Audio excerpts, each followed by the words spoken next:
Alright, so in this video I'm going to show you how to change the key fob battery for a Ford F-350. So you've got a big truck, it's a big key fob battery. So let's get right to it. First thing you'll need to do is to press this top button here on the front side, and this releases the internal valet key. So go ahead and remove that for now. Flip the fob over and you kind of see there's kind of a backing around the edge here, and at the base, at the top here, there's a little hole you can kind of get in to get some leverage. Basically, we need to pop off this backing here. So you can take a flathead screwdriver, or you can just take the valet key actually, and it kind of fits in there perfectly, and kind of get in there, and you'll be able to get underneath and pop this backing off. The main key is there's a little notch here at the base, so when we put this back on, just make sure that the notch goes back in.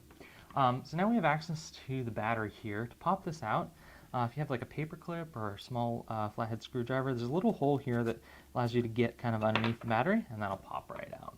And the battery that you need is a CR2450. It's a pretty common larger coin key battery, so grab a new one of these. You can order them online, I'll put a link there. Pop it in, make sure the positive side is facing you. And then this backing, again, just make sure that this notch goes in first. Just makes it a lot easier to press everything, pop back in.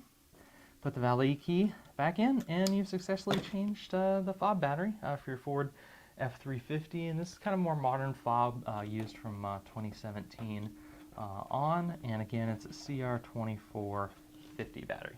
Thanks a lot.